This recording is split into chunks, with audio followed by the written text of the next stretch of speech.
মন্তেশ্বরে গোষ্ঠীদ্বন্দ্বের প্রকাশ্য জনসভায় মুখ খুললেন জননেত্রী মমতা ব্যানার্জি।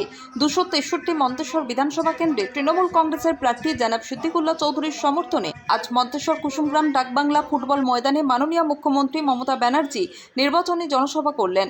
নির্বাচনী জনসভায় ভাষণ দিতে গিয়ে তিনি নাম না করে বলেন, এখানে কেউ আমার কাছে টিকিট চেয়েছিল, এটা সত্যি, কিন্তু টিকিট পায়নি বলে বিজেপিকে সমর্থন করবে, গুন্ডামি করবে, মস্তানি করবে। আমি পরিষ্কার বলে দিতে চাই, আমার মিটিংয়েও তুমি আসনি, আমি দল থেকেই তাড়িয়ে দেব। দলে থাকতে হলে তৃণমূল কংগ্রেসের হয়ে কাজ করতে হবে। বিজেপিকে টাকা দেওয়া বন্ধ করো। যারা বিজেপির সাথে সম্পর্ক রাখবে তাদেরকে আমি দলে রাখবো না, দল থেকে তাড়িয়ে দেব। 10 জন দলের টিকিট চাইতেই পারে, কিন্তু টিকিট পাবে একজন। যে ফাইনাল টিকিট পাবে সে আমার দলের প্রার্থী। সেই সঙ্গে একাধিক উন্নয়নের বার্তাকে তুলে ধরে নেত্রী বলেন, মন্তেশ্বরের সকল মানুষকে আবেদন, 294টা কেন্দ্রে আমি প্রার্থী। আপনারা দয়া করে আমাকে মনে করে সিদ্দিকুল্লাহ চৌধুরীকে জোড়া ফুল চিহ্নে ভোট দিয়ে জয়যুক্ত করার আহ্বান জানান জননেত্রী মমতা ব্যানার্জি।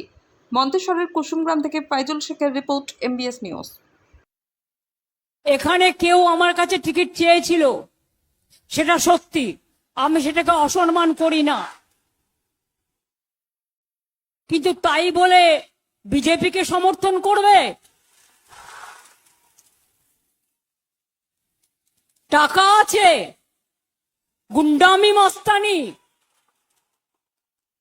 আমি পরিষ্কার বলে যাই, যদি দলে থাকতে হয় তৃণমূলের হয়ে নামো আর বিজেপিকে টাকা দেয়া বন্ধ করো। আর যদি দলে না থাকতে চাও কোনো অসুবিধে নয়, বিজেপি করলে আর আমার মিটিংয়েও তুমি আসনি, তোমাকে আমি তাড়িয়ে দেবো। তুমি যে কোনো দল করতে পারো, যে কোনো দল করতে পারে, আমার কোনো আপত্তি নেই। প্রত্যেকের অধিকার আছে যে কোনো দল করার, কিন্তু বিজেপির সাথে যাদের সম্পর্ক তাদের আমি আমাদের দলে রাখবো না। একদিকে তুমি, একদিকে তুমি, দুজন রাসবিহারী